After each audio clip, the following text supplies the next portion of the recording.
Hi నమస్తే సుస్వాగతం మీ చిరు ఛానల్కి. సో ఈరోజు మనం స్పెషల్గా ఏంటంటే ఒక ప్రోగ్రామ్ కండక్ట్ చేస్తున్నాం. ఆ ప్రోగ్రామ్ ఏంటంటే మనసులో మాట.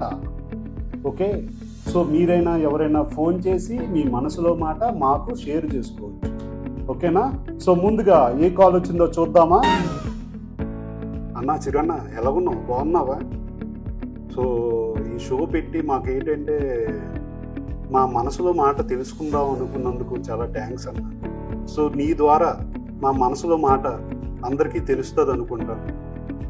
సో ఇది చాలా నాకు హ్యాపీనెస్ ఇస్తుంది. సో చాలా థ్యాంక్స్ అయితే మా షో చూస్తున్నందుకు, మమ్మల్ని అభిమానిస్తాను.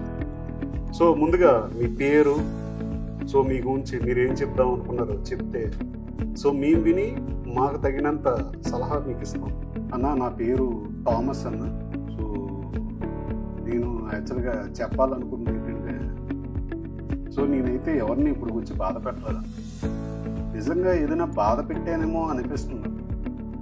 ఎందుకంటే కొన్ని సందర్భాల్లో ఎలాగనిపిస్తుంది అంటే, మనం మంచి చేయొచ్చు అన్న, లేదంటే మంచిగా ఆలోచించవచ్చు. కానీ మనం మంచిగా ఎవరి గురించి అయితే ఆలోచిస్తామో అదే మనల్ని చెడ్డగా అనుకున్నప్పుడు చాలా బాధగా అనిపిస్తుంది.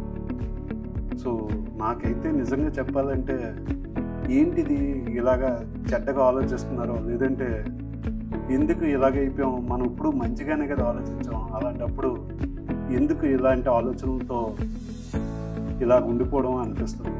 ఎందుకంటే మనకైతే ఇప్పుడు అందరు మంచి గురించే కోరుకుంటాం, మంచిగానే ఉండాలనుకుంటాం. కానీ ఎందుకు నిజం చెప్పాలంటే బతకాలని కూడా అనిపించట్లేదు. కానీ ఏదైనా సాధించాలి, ఎప్పటికైనా సాధిస్తానని నమ్మకం కొలదే నేను ఇప్పటికీ ఇంకా ఉన్నాను. సో ముందుగా ఒకటి నువ్వు గుర్తుపెట్టుకోవాల్సింది ఏంటంటే, మనకు మన ఫ్యామిలీ ఉంది. సో ఫ్యామిలీ తర్వాతే మనకి ఎవరైనా. సో మనం అభిమానించవచ్చు, లేదంటే ఇష్టపడవచ్చు. కానీ తిరిగి వాళ్ళు ఇష్టపడినా ఇష్టపడకపోయినా మనం గుర్తుపెట్టుకోవాల్సింది ఏంటంటే, మనకు ఒక ఫ్యామిలీ ఉంది. సో ఫ్యామిలీని గౌరవించడం నేర్చుకోవాలి. ఫ్యామిలీ కోసం కాదు, ఇష్టపడడం అనేది ఇష్టపడవచ్చు, ఇంకోళ్ళు మంచి కోరుకోవచ్చు. దాని మించి అయితే ఎక్కువ ఆలోచించకూడదు. ఏదో రోజు అది నీదే అని దేవుడు రాస్తే నీ దగ్గరికి వస్తుంది, నీదని దేవుడు రాయకపోతే నీ దగ్గరకు రాదు.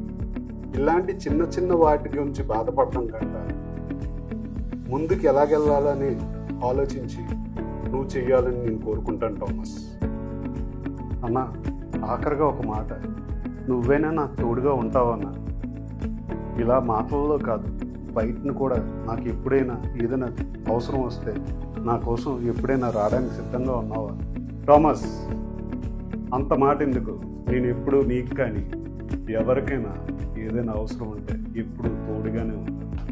ఏ అవసరమైనా నా ఫోన్ నెంబర్ తెలుసుగా, ఎప్పుడు ఫోన్ చేసినా నేను మీతోనే ఉంటాను, ఎప్పుడు మీ అందరిలోనే ఉంటాను.